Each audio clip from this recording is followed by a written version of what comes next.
Tinanong mo yung tatlong 25, yung anak ko was one example na tinanong niya ano ba ibig sabihin nun. So pinaliwanag ko pa sa kanya yung payphone. And then she likes the song, she likes the tune. Kasi very catchy daw. So minsan I find myself having to explain it, but more often than not, the people naman that watch me are yung market ko, my fans that grew up with my music. So they know what tatlong 25 is. And they can relate to it even if wala na. Minsan, di ba, alam nila, it's part of their childhood or part of their growing up years.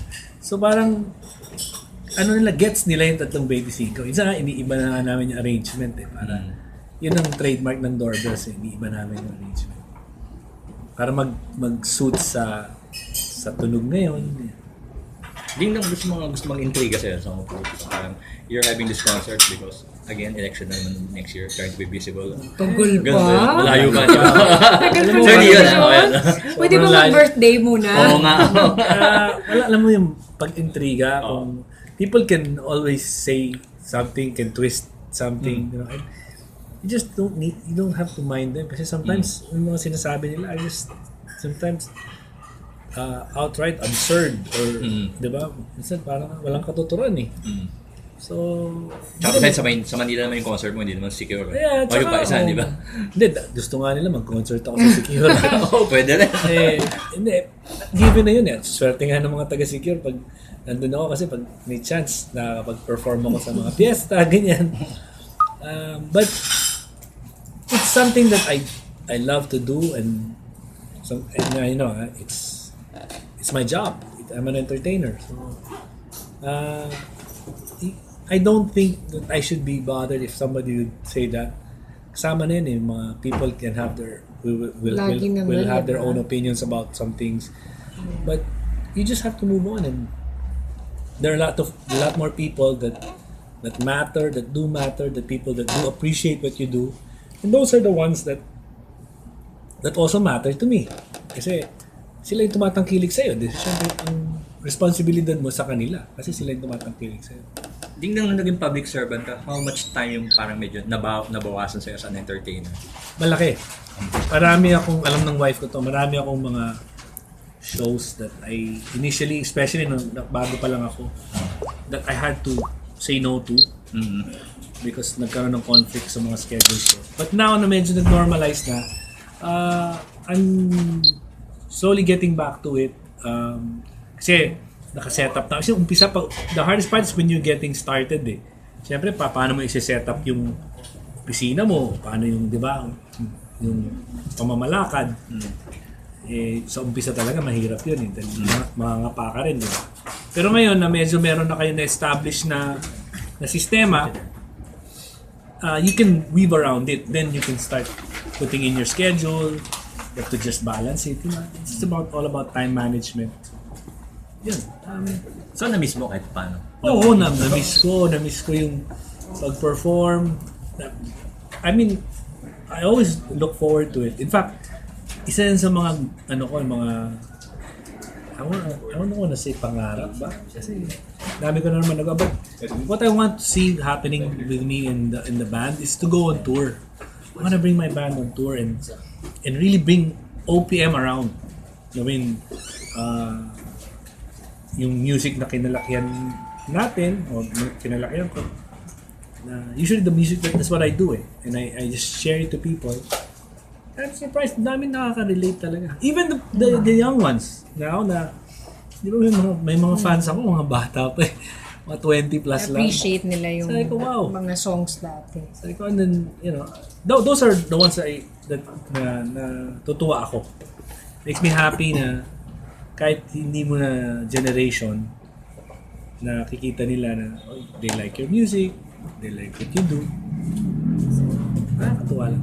Ikaw naman, Jessa, how was that transition from being the wife of an entertainer to all of a sudden, wife ka na ng public servant? Anong adjustments that you have to make? Honestly, hindi naman sobrang laking adjustment kasi bago kami magpakasal ni Dingdong noong 2001, counselor na siya ng Quezon City. So, doon pa nanibago, di ba? Oo, doon ako nanibago talaga. Parang, what? Sa gabi, ilang patay yung pinupuntahan mo? Talagang parang, So, ano na ano ko na yun, na paghandaan ko na. Pero iba na rin kasi ngayon sa probinsya ako eh. So, Ang iba lang kasi, he has to travel talaga every week. Syempre yung mga days na wala siya, ganun. Pero, ano naman, most of the time, talagang inaayos yung schedule niya to be with us. Tapos later, naging busy ka na rin, di ba, sa TV? Parang ang weird, no? Ito ka usap pa sa Akala ko tuloy ng kanta sa sige. Ako, ang dami mo ng shows na nagawa. So, ano pa yung special na makikita sa Hitback? well, for one, they haven't seen me in a concert in a while, do a concert in a while. And people will get to see me with my band perform my hits, no? Rearranged. Actually, ano pa ang iba makikita nila sa akin? Makikita nila, ba't di ako tumatanda? Kasi yung lagi sinasabi. Sabi sa akin, Niloloko bakit ba hindi tumatanda si Dingdong? Ano yun? No, I think it's because music is, music has a lot to do with that. I think when you have music in your life, and just kami sa family namin, sobrang lahat kami or onto music. Sa bahay nga namin, lahat ng kwarto, kanya-kanya kami ng kwarto, lahat mayroong kanya-kanyang kanta. Diba, si Jaden sa kwarto niya, nagpa-practice, si Dingdong, nag-rehearse. Ako, doon ako sa aking walk-in, doon ako nagpa-practice ng songs ko. I think, having music talaga just keeps you young, and we appreciate even yung music ngayon. Hindi kami ano ba yung music na ganyan? Hindi. Minsan, music is music eh. It's supposed to affect you, make you feel good, touch you, di ba? And I love performing. So, for me, pag tinanong tao, anong makikita mong bago dyan? I guess what I can show you is all these years how much I've grown as an artist, di ba? Kasi I always treat every show as a learning experience. Eh. There's something new that you learn from your last performance, or as you mature as an artist, there's a new aspect of your artistry, no, na nag-grow, na gusto mong ipamala sa stage, no? Paano ka makipag-interact sa tao, gano'n. But basically, ang makikita niyo maganda dito, it's an all OPM concert. It's all OPM hits, my hits, and then I'm collaborating on stage with my wife, my daughter, and Noel. It's the first time that me and Noel are collaborating on stage. We've never done that, so kind of exciting to do that. And Noel is a good friend of mine because kasama kami sa OPM, sa Phil's Cup din. So, our friendship has grown over the years, kami nila Ogie. So I'm just excited. Yun lang yung aspect na yun. Sarap ng paglaruan nun eh. Sarap ng isipin kung ano yung mga pwede namin mga gawin. And then I always look forward to performing with Jessa. Yaga? Nakita ko kasi alam mo, ito totoo ito si Jessa. Nung una, ano yan eh, kabado yan mag-perform. Bata pa ako. Tentative siya, hindi siya, unsure siya. Pero ngayon talaga, she has grown leaps and bounds, and Thank you. no, iba talaga ang ang performance niya, both vocally tsaka stage presence niya. I mean, magaling na siya mag-project, pero ngayon makikita mo pati yung power ng boses niya. That's the husband talking. Yeah. No, that's the artist talking. I mean, I'm really talking as your artist, as your director. I've seen you grow. So, and when I perform with her, I'm always looking forward to watching her outdo herself every time. Kasi ngayon sinasabi ko nga sa kanya, alam mo honey, pati nga yung repertoire niya noon ako namimili nung kakantay niya. Ngayon alam niya na na siya, nahasa na siya. As both singer, how do you criticize each other? Nako. Ako very very carefully kasi maano ako sa outside ako lang ako. And then ano ko, sinasabi ko naman sa kanya kung meron talaga but in a loving way. You're careful. Dingdong, yung with regards to sabi nga lang yung youthful appearance mo, yung bang being exposed to an island paradise like Sikihor, yung maaliwal sa environment, nakakontribute ba yun? Oo. Kuya. Oo naman. Kasi, alam mo, Say compared to Quezon imagine City. mo, probinsya mo talagang paradise. Probinsya mo is ngayon, nagiging tanyag na sa turismo, di ba? Parang malaking factor. Tsaka talaga sa secure talaga, pag pupunta doon ng tao, it's really relaxing talaga. Pero pag mamalaki ko lang yung sige pag pag pumunta kayo sa Sikihor, ako personally, na-experience ko, like yung fruits namin doon, ibang lasa. Talagang, yung talaga, walang, basta iba iba yung lasa ng, siguro yung soil doon di ba? It's the soil, Yung lupa, tapos yung seafood. Fresh kasi. Diba? Presko Iba. doon. Alam mo, pollution namin doon, very low. Wala kami insurgency problem. Talagang Nature talaga. ideal ang secure na place kung gusto mong mag-retire o gusto mong mag-rejuvenate. Secure talaga. Hindi maingay hindi ganun maingay. Pag na-mention yung word na hitback, ano yung 5 things na naalala nyo? Hitback! Hitback! Five things.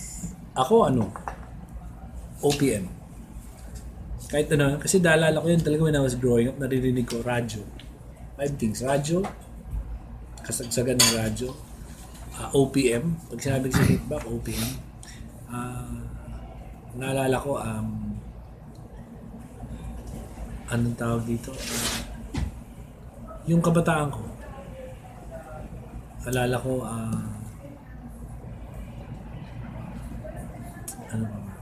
yung ilang things na yan? Dalawa na yun. Ito hirap Hindi, OPM. Oo. Lalala ko radyo. Radyo. Kabataan ko. Pag sinabi pang hitback, naalala ko Yung bashers. hitting back. No. Hindi, ha? Love life. Hindi naman talaga love life ko. Pero wag, hindi. Hindi. OPM, radyo, kabataan, eskwela. Naalala ko talaga sa eskwela. Growing up. So memories talaga.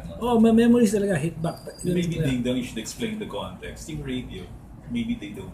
Kasi they probably don't remember that.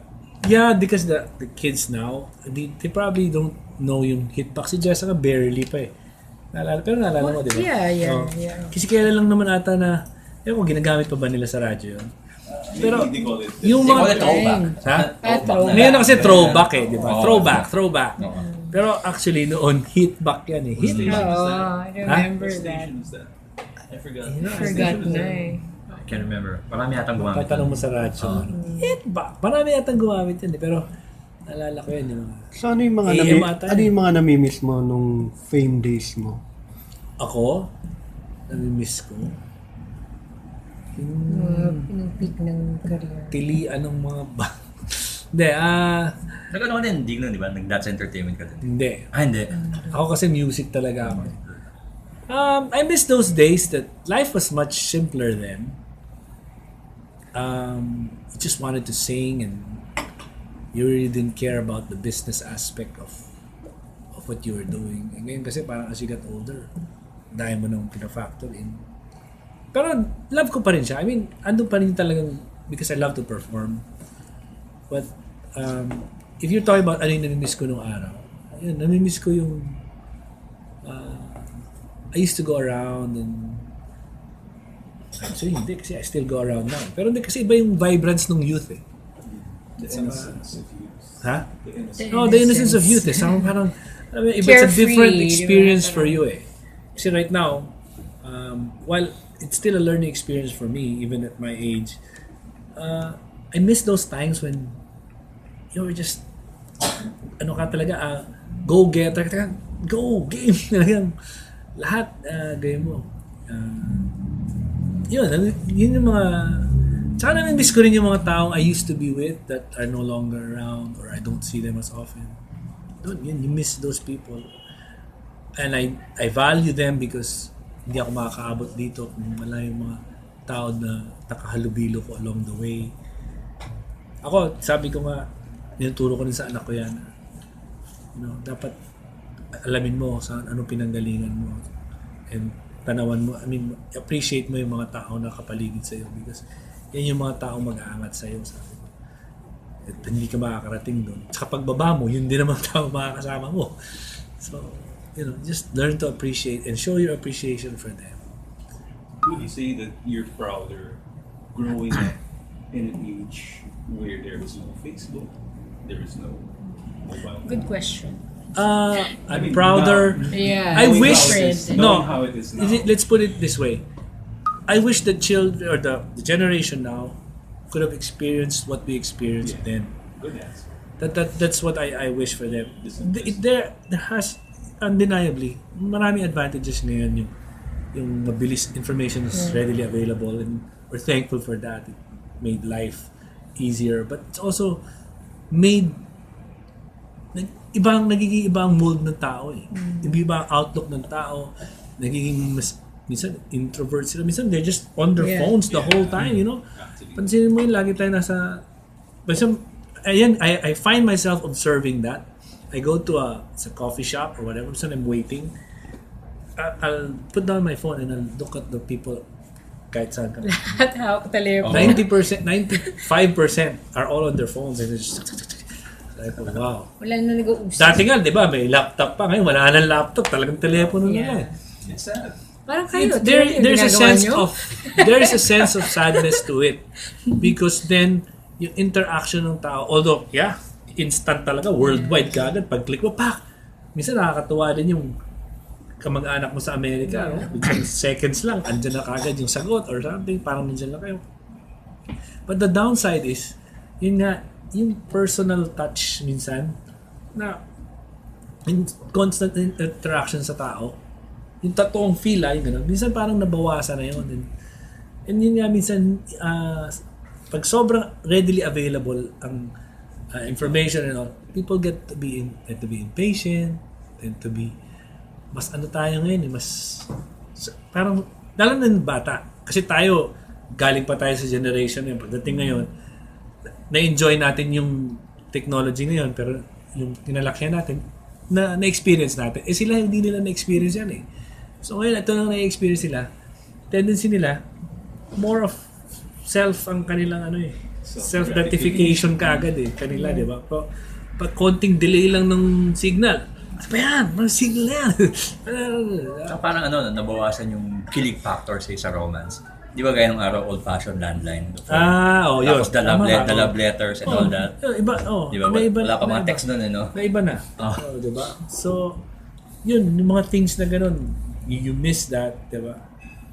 But then again, the new generation, hindi na na-experience. Kaya nga sabi ko, sana, maka-experience sila ng ganun. Like, even nga sa sabi ko nga sa kay Jada, yung bang, dapat, kasi tendency ngayon, everybody sits on their computer or their phone or their laptop and nakakalimutan nila to enjoy the fresh air, go out. Diba dati paglaro ka pa tumbang preso or, diba, you say you enjoyed outdoors, diba? Ngayon, parang wala na, lahat na lang nakaglue sa either hindi TV, sa computer or sa mall or something. Marami nang nagiging ganung generation. Sana mabalance lang. Hindi ko naman sinasabi yung outright masama to kasi maganda to, talagang it made our life so much easier. Yung marvel at technology talaga. But I think somewhere along the way, there has to be a balance. Do you impose your parang a curfew? Not a curfew, but a limitation on Kay Jada? when it comes to technology. Yeah, well, Weekdays. siya pag weekdays, di ba, syempre, medyo binabawasan. But, We're like, when we're eating, we're not supposed to. she doesn't. When we're eating, well, we told her that. And we keep reminding her kasi sometimes makakalimutan mo yan eh. That's good. As an artist, in this new generation na, di ba, how do you keep up with that? Ano yung evolution na ginagawa mo with your music, with I like the everything word na you ginagawa? used, evolve. It's, you have to learn to adapt, you have to evolve. And basically that's where doorbells comes in. There was an evolution of Dingdong Avanzado. Ako kasi ngayon parang I'm really more into the quality, not the quantity of shows. It's the quality of the shows that we will execute. It's important na you're in tune with the times. You know, you listen to what's in, but at the same time, you have to be true to your artistry. Diba? Kung ano ka, you know, you can't keep para kang minsan nagpapakabagets ka or something. Parang trying o papakain ka. Although it's cute once in a while, but you still have to revert back to what made you an artist. Diba? How people know you. But of course, sabi nga sa'yo, there's that evolution nga. It's still you, but you're just on a higher, I guess, on a higher plane, di ba? Marami ng mga upgraded ka na, di ba? May mga upgrades na sa apartment. You can't be yung pa rin ng like fashion, di ba? Music and fashion, they go together. Dapat you always have to have that sense of fashion mo. Dapat should always be updated. And you no longer feel like comparing yourselves to the younger emerging. No. Yeah, yun pa yung kasi ano ka na you reach that certain level. Ako I appreciate the new ones coming in and having their own. It's their time now. Yeah, you establish your market. So yun yung sa'yo. Just keep true to that. Now, if the market now then learns to appreciate your music, then good for you. If not, then you know, I won't lose sleep over it. But kasi sometimes, alam mo, as artist, the thing that you strive for sometimes is the word is relevance. You want to be relevant. Kasi once you hindi ka na relevant, parang ang feeling mo niyan parang nawawala ka na or something. So you have to keep your music relevant. So like example, how do you make Tatlong 25 relevant? I mean, now people can't relate to it, but if you rehash it a little bit, put a new tune to it, perform it, even if sometimes people don't understand it, but they like the beat, they like the tune, they'll groove to it. Sabi mo kasi, my daughter loves Tatlong 25. She didn't understand it at first, but then she understood, ay, ganun pala yan. But hindi niya na yan panahon hindi niya na alam yung red phone and all. But she likes the tune, so she listens to it. So yun, those are the things that you try to stay relevant, you know, in your music, your yung look, yung packaging mo. It's the whole thing, putting it together. Dapat naman yung look talaga. As a question for me, Dingdong. 10 years ago, yung parang itsura. Hindi nagbabago pati dami. Ano yung personal thoughts mo about, diba, nung time mo kasi hindi pa uso yung mga talent reality shows like The Voice, X Factor and all that. Ngayon, parang is that the way to go? Para magkapangalan kung bago ka pa lang. For the younger may singers. downside din yun Okay. And if you of course, yung mga talent shows. sikat ka kagad. Yan, sikat ka na. You got your 15 minutes of fame and then that's it. But then yung longevity, ang worry natin ngayong panahon sa dami ng reality shows, sisikat ka, after that, mawawala ka na. To me, it was never about that I said this in my anniversary concert. Sabi ko, I lasted 25 years at that time. I mean, now it's more. Kasi to me, it came to a point that it was never about making it big. It was about making it last. And with the situation, the entertainment industry, it's just so focused on let's just make it big. Forget about how to make it last. I mean, of course, who doesn't want to make it last? But it's built in such a way na you can famous now, but how do you sustain it? It's very, especially with nowadays that the attention span of people are so ang bilis ito, after this wala na yung focus, iba na naman, ganun. Yun ang downside to the generation now. Parang yung champion Everything is so nakalimutan fast. Na yan, no? Di ba? Look at American Idol. Di ba? Hindi na noon sila Kelly Clarkson, Carrie Underwood, but towards the latter part, lalo na yun, you don't know na kung sino yung mga nanalo. they develop, syempre they still have, let's say, 100,000 followers on social media. But you know what? Can you honestly tell me those 100,000 followers are really your followers? Most of them are probably just curious and Followers lang, hindi supporters. Or are they still your followers after 1 year? Yeah, Or di less, ba? di ba? Yun Hindi yun mo eh. alam yun. Or after what, kasi nga their attention span, nag-like sila ng page mo, akala mo nandun sila.